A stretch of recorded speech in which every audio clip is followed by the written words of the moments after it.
What's up guys, I'm Darkdally, and this week's custom Ghost Recon Wildlands character build is the UTARC Elite.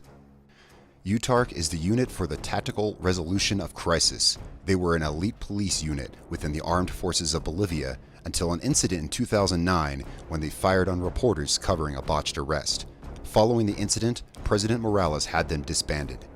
That's the official story, but some say they still operate to this day. The Santa Blanca Mexican drug cartel is of great concern to the Bolivian government, and this UTARC agent is working directly with the CIA and U.S. Army Rangers to take down this threat to his country. The UTARC Elite rose through the ranks amid rumors of excessive brutality and unsound tactics to master confrontational urban warfare. In truth, there is no more fervent defender of national security, because he understands that when the time for words is past, you need to talk with your fist. The UTARC Elite is flashbangs and frag grenades. He's gunfire, guts, and glory.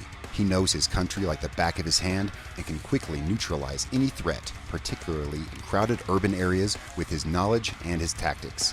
And his tactics work through fear and disorientation.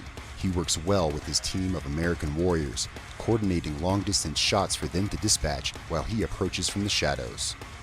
Once the UTARC Elite is within an enemy cartel base, no number of enemies is too much for him to handle, as he is skilled with striking with flashbangs, blinding the enemy, and giving him time to take them down quietly.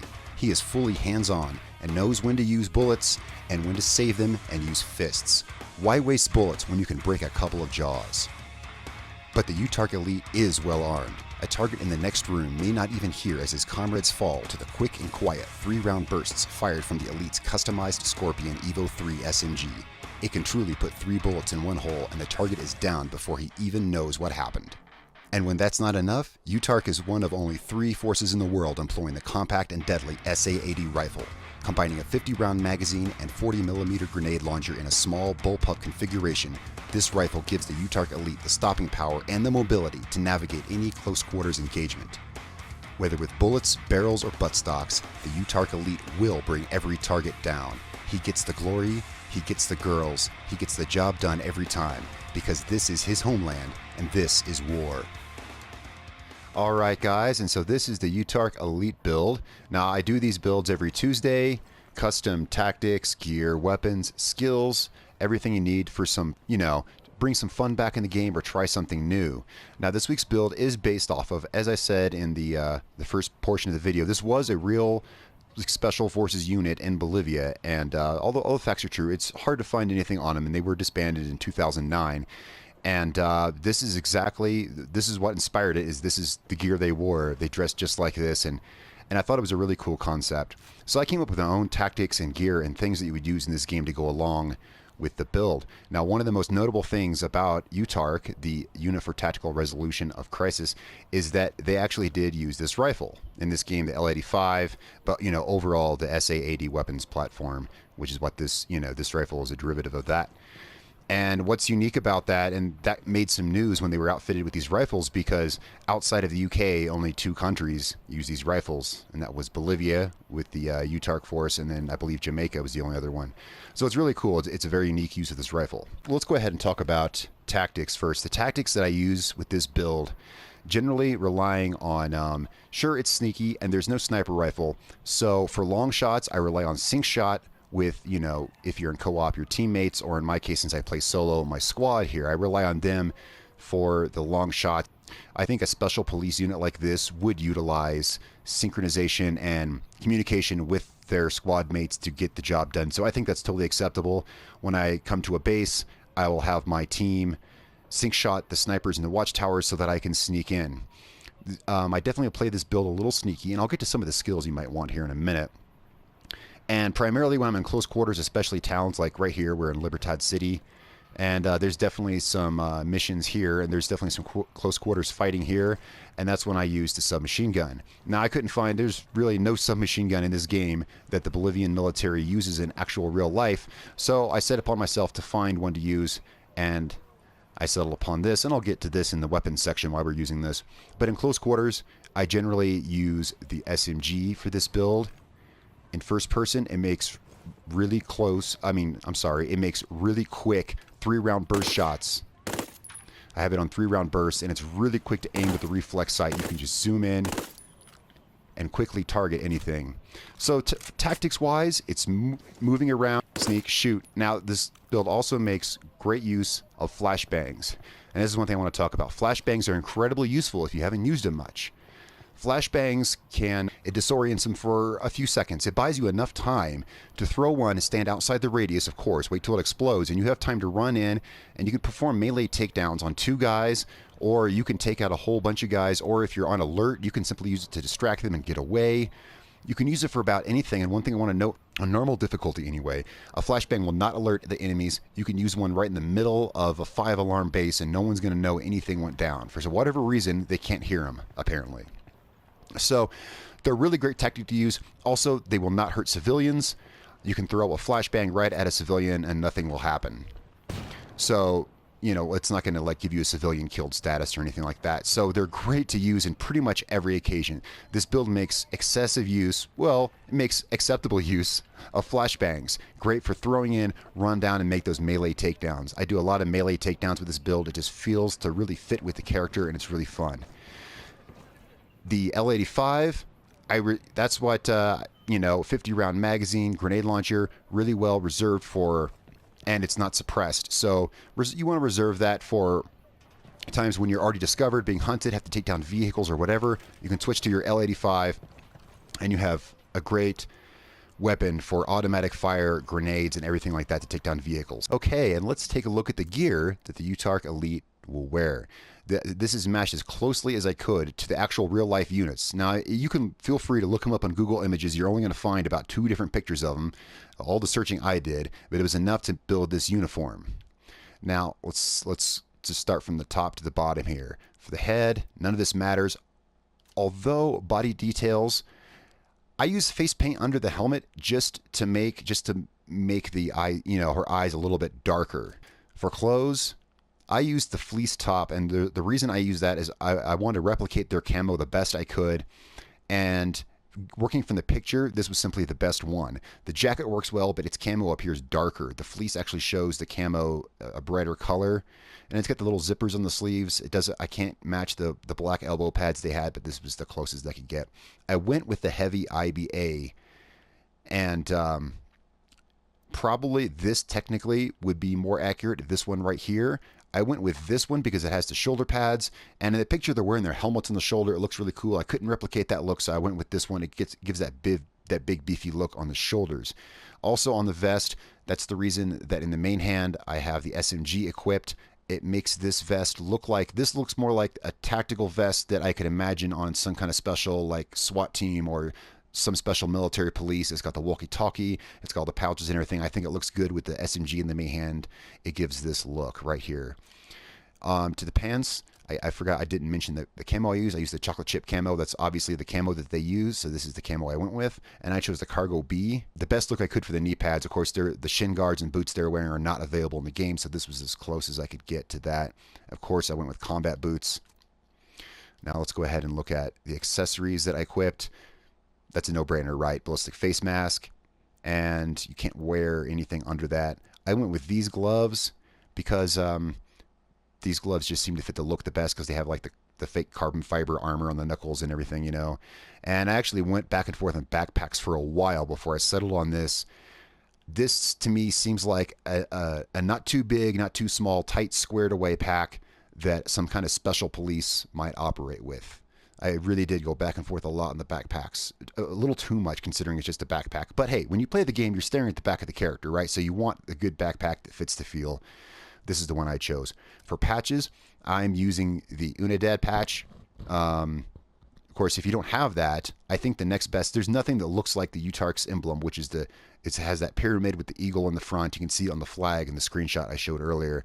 There's nothing that looks like it, but this one right here, which, you know, everyone has, it comes with the game, I think is a decent match. It kind of captures some of the look. And of course, I think the Unidad patch just works the best. Okay, so that's it for the look I did on the costume. Let's go ahead to weapons. Okay, now for weapons. We got 3 weapons here. The L85 was a no-brainer. That's actually what drew me to this this particular unit when I found them online is that I saw it posted somewhere, oh look, this special forces unit uses this rifle and this is really unique. And then I was like, hey, this rifle's in the game. So of course this rifle is a core part of this build. I use it for all of the loud engagement, anti-vehicle, and things like that. I chose not to suppress it. I wanted to look as much as I could like the real life. Now in the pictures I saw, they're not using grenade launchers, but I had to look at simple game balance. Game balance, when you build a loadout, you have to have each weapon has to serve a particular role. I had to look at the SMG and say this is for close quarters, quiet engagement. So I chose to equip a grenade launcher because you need some kind of other utility. You need long range and anti-vehicle capability of some kind. Let's go ahead and take a look at the parts I chose to put on these weapons. Some of them were, choices based on aesthetics, and some were for functionality. I chose the Comp M4 scope, that 50 round magazine. This weapon really does need more magazine capacity to perform its own unique role in your loadout, aside from the SMG. So it really does need that bigger magazine. The grenade launcher is that same thing. It really has to perform that role. Also, grenade launcher is because this weapon lacks a suppressor. It has a longer barrel. The grenade launcher will help with recoil because it adds a little weight to the front of your weapon. I chose a laser 3-dot simply because it's a good all-around choice. It gives you it gives, as far as stats, it gives you the best stat gain of all the rail attachments. You're free to use whatever you want. Definitely go with the standard barrel. There's no reason whatsoever to use a shorter barrel. This is already a short weapon, so there's no reason to use a shorter barrel. And as I decided, it definitely needs to be used unsuppressed. The only choice is to go with the compensator. The compensator locks you into the unsuppressed role, and it really gives the weapon the real look that this weapon has in real life when it's actually used by special forces units. Now the SMG, this one I went through a huge debate, and I tried a lot of weapons before I settled on the Scorpion. First, let me show you. I have the Scorpion modified pretty decently so that it fires a pretty good shot group. Let's go ahead and take it off of 3-round burst. It fires, as you can see, a lot like an assault rifle. It has I've modified it so it has a very vertical shot group, as opposed to a lot of SMGs will drift off to the side in all kinds of weird patterns. My goal was to control that as much as I could, and you can see I've increased the accuracy by how close the bullet holes are together, because the basis of this weapon is that it fires. I use it as a 3-round burst thing. This thing will put all 3 bullets through one hole, just bam, and the enemy's down. As long as they're not alerted. If they're alerted, you're going to want to switch to the L85 because of the difference in damage and the penetration. So let's go ahead to here. These are the parts I chose. The folded buttstock. EXPS3 sight is essential for, I really like this sight for really quick first-person target acquisition. This is really a point-and-click weapon right here, and that sight really helps reinforce that. I went with the shift short angled grip because, again, trying to bring something, if you take a submachine gun, you start increasing its accuracy, you will start noticing your shot group become less horizontal, less diagonal and wild, and you'll start seeing it look more like a rifle shot group. Again, I chose this. This is pretty much a decent all-around choice for the rail. You can use whatever you want. Barrel choices, there were standard or long. I went for standard. This weapon is about short, quick mobility and aiming. It's not about particular range accuracy or damage, because that's what the rifle's for. This performs its role, so it's short and it's suppressed. So guys, that is the Scorpion Evo 3 that I built for this build. And for the handgun, this really took the cake for me. Because remember, this character is Bolivian. This character is a native of Bolivia, and this has this cool Bolivian military look to it. It's just a really solid military pistol with the engravings and everything. It just looks really, really cool. Other possibilities would be, if you don't have this unlocked, I would say use the 1911. And I'm choosing to use the pistol unsuppressed. I'm just trying to imagine what would a police unit have this overly encumbered, extended magazine with a laser sight, suppressed pistol, or would they just have a regular sidearm? I decided they would probably just have a regular sidearm. The 1911 is a good secondary pistol choice because the Bolivian military actually does use, among others, the 1911. So that was a choice of weapons. Okay, now let's have a look at some of the skills you might want that would be useful to the UTARC Elite build. Now I have most of the skills, but I'm going to go through and point out the things that I spot in the playstyle that would really benefit this build. Let's go through here. Let's look at weapon. Obviously, you know, anything that's just overall good or you would normally take. Sure, stable aim is always good. You know what I mean? Grenade launcher is obviously something you're going to have. A lot of this stuff is just always good, but the key ones, grenade launcher is something that you would want, as well as, and also this character is going to use his fair share of throwables, particularly flashbangs, and also frag grenades. So definitely, you know, as many points as you could put in flashbang is totally a good thing for this character. The flashbangs have just incredibly awesome utility. I can't stress that enough. That's probably one of the most important things to this build. Stamina. This character is definitely stealthy, but this character runs a lot and may take a few more hits than certain other builds. And that's kind of represented by the heavy IBA vest. So stamina, and then any kind of thing that, you know, explosion resistance, bullet resistance, those kinds of things can't hurt. Those are kind of really the chief skills that you're going to want to look at. Now, I know this is not a game where you make a new character for a build. This is a game where you use the same character you already have. And so you may already have, you know, all these skills already. But if you don't and you want to try a build like this, those are some of the skills that you might want to look at. And this is an incredibly fun character to build. So guys, that's it for this week's build, the UTARC Elite. Be sure to tell me what you think, and if you like that video, hit that thumbs up button, guys. And if you like the content that I post, why not subscribe? Because I'm posting cool new stuff every day, and these builds are coming out every week. All right, guys, I hope you enjoyed the video, and guys, it's been a real pleasure. My name is Darkdally, and I will catch you all next time.